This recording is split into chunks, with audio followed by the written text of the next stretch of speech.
అందరికీ నమస్తే. నిరుద్యోగుల పట్ల, విద్యార్థుల పట్ల చంద్రబాబుకున్న జ్ఞానం మనలోకి లేకుండా పోయిందా? ఎందుకంటే అక్కడ కొన్ని సందర్భాల్లో కొన్ని విషయాల్లో చంద్రబాబును మెచ్చుకోవచ్చు. ఎందుకంటే పరిపాలన అనేది ప్రజల కోణంలో జరగాలి. ప్రజల కోసమే కదా పరిపాలన జరిగేది. నీ వెసులుబాటు కోసం కాదు, ఎవరి వెసులుబాటు కోసం పరిపాలన జరగదు. ప్రజల వెసులుబాటు కోసం పరిపాలన జరుగుతుంది. పరిపాలన జరపడానికి పరిపాలకులు ఉంటారు, ముఖ్యమంత్రి అయినా మంత్రులైనా ఎవరైనా. మనం పీడ మీద కూర్చోగానే జనాలంతా చీమల్లాగా పురుగుల్లాగా కనబడొద్దు. ఇప్పుడు నిరుద్యోగుల విషయంలో తెలంగాణలో జరుగుతుంది అదే కదా. పురుగుల కన్నా అసుడు కనిపిస్తున్నారు ఇక్కడ స్టూడెంట్స్ ముఖ్యమంత్రి గారికి, మంత్రులకు. ఎంత బాధ్యత రహితం కాకపోతే వాళ్ళని కనీసం ఇప్పటిదాకా పిలవలే, ఇప్పటిదాకా వాళ్ళని పిలిచి మాట్లాడలే, వాళ్ళ డెలిగేషన్ పిలవలే, మీకు ఒక సబ్ కమిటీ లేదు, మీ తరఫున ఎవరు పోయి మాట్లాడలేదు. కొంతమంది పనిపాడలేని వాళ్ళని పంపించిండ్రు. ఆ పనిపాడలేని వాళ్ళు అవతల ఏం మాట్లాడుతున్నారో, యుద్ధంలో ఏం మాట్లాడుతున్నారో వాళ్ళే నిరుద్యోగులు రెచ్చగొడతారని మాట్లాడుతున్నారు. ఇది బాధ్యతనా ప్రభుత్వాన్ని? చంద్రబాబు నాయుడుకున్న బాధ్యత మిగిలేదా? చంద్రబాబు నాయుడు ఏం చేసింది ఏపీలో? ముందు టెట్ ఆగస్టు 15కి జరగాల్సింది.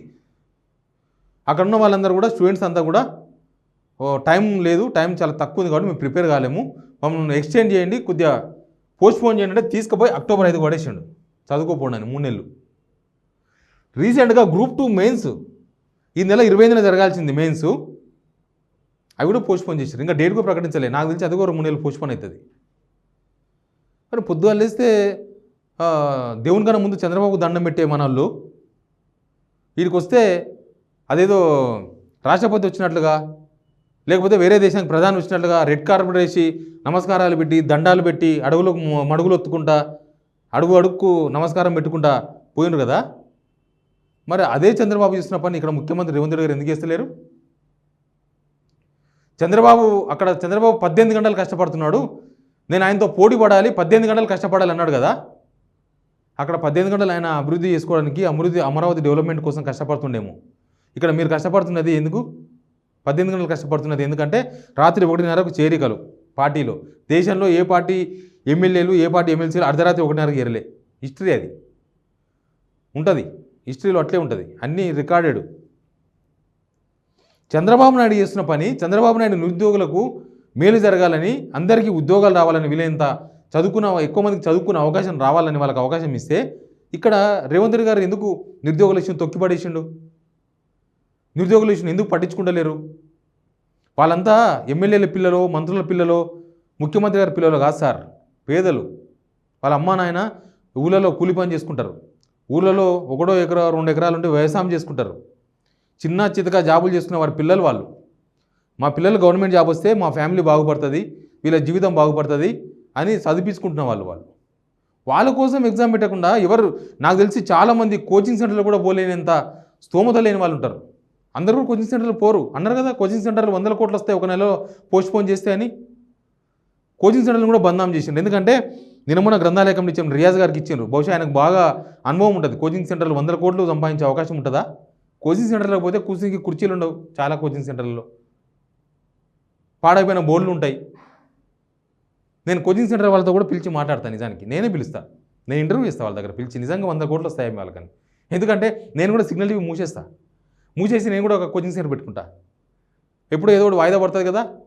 వాయిదా పడితే ఒక నెలకే 100 కోట్ల రూపాయలు వస్తే సంవత్సరం అంతా కోచింగ్ సెంటర్ నడిపించినాం అనుకోండి, 1200 కోట్లు వస్తాయి ఒక కోచింగ్ సెంటర్ నడిపిస్తే. ఇంకెందుకు ఇదంతా? ఈ సిగ్నల్ టీవీ, జనము, ఈ బాధ్యత, సామాజిక బాధ్యత, జర్నలిస్టు, ఇవన్నీ ఎందుకు? నాకు ఎవరికి అవసరం లేదు. గవర్నమెంట్ జాబ్ చేసే వాళ్ళు కూడా ఉద్యోగం అవసరం లేదు, కోచింగ్ సెంటర్ పెట్టుకుంటే సరిపోతుంది. పోయి ఒకటే రూమ్, ఎక్కువ వద్దు, ఒక రూమ్ తీసుకోవాలి, ఒక నల్ల బోర్డు కొనుక్కోవాలి. ఇది కూడా వద్దు, చిన్నది 400 పెడితే బ్లాక్ బోర్డు దొరుకుతుంది. ఓ డస్టర్, చాక్ పీస్ తీసుకుంటే కథం 100 కోట్లు వస్తాయి రేవంత్ రెడ్డి రేపిన లెక్క ప్రకారం. అక్కడ చంద్రబాబు గారు ఎంత బాధ్యతగా వ్యవహరిస్తున్నారు. పక్క రాష్ట్రము, మన తెలంగాణ, కొట్లాడి తెచ్చుకున్న తెలంగాణ, మన పోరాటం చేసిన బిడ్డలు, మన పేద బిడ్డలు, వీళ్ళ కోసం ఇక్కడ ప్రభుత్వం ఏం చేస్తుంది? ఇక్కడ ముఖ్యమంత్రి గారు ఏం చేస్తున్నారు?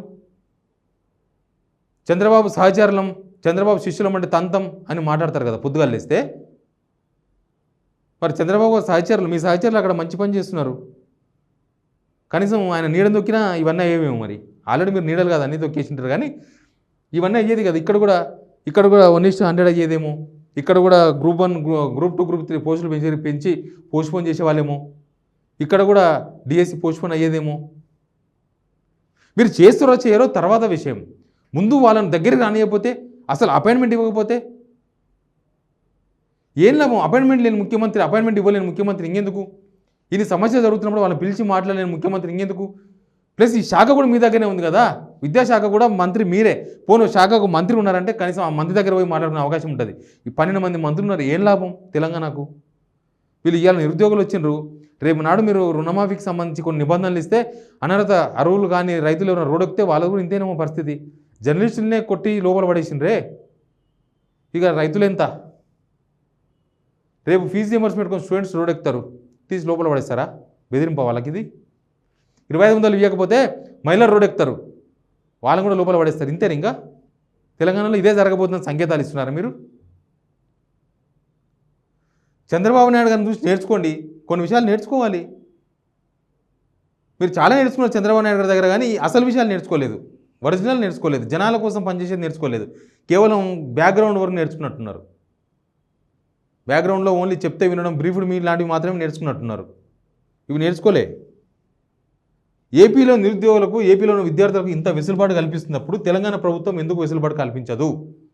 వెసులుబాటు కల్పించకపోతే వాళ్ళని పిలిచి మాట్లాడి వాళ్ళని ఎందుకు సముదాయించదు?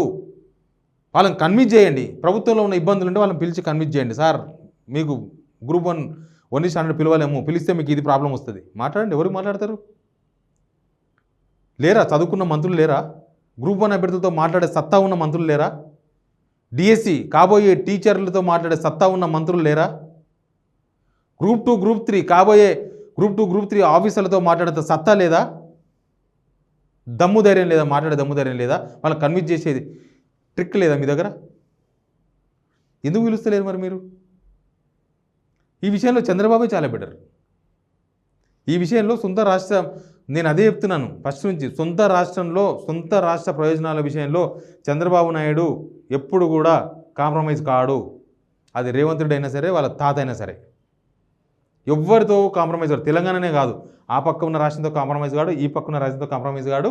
ఆయన రాష్ట్రం బాగుపడాలని, ఆయన అమరావతి బాగుపడాలని, వాళ్ళ కోసం ఆయన ఎవరిని ఎట్లయినా వాడుకుంటాడు, ఎవరిని ఎట్లయినా తొక్కేస్తాడు. రేపు తెలంగాణకి ఏం జరుగుతుందో నాకు తెలియదు, కానీ ఈ విషయంలో మాత్రం చంద్రబాబు నాయుడు గారిని ఎందుకు ఫాలో గారు అనేది మాత్రం చెప్తాను నేను. చంద్రబాబు నాయుడు జ్ఞానం మనోళ్ళకు లేదా? మనోళ్ళు మన పిల్లల్ని ఎందుకు క్రూరంగా హింసిస్తున్నారు? మనోళ్ళే మన పిల్లల్ని ఎందుకు జైలుకు పంపిస్తున్నారు? మనోళ్ళే మన పిల్లల్ని ఎందుకు పోలీసులతో కొట్టిపిస్తున్నారు?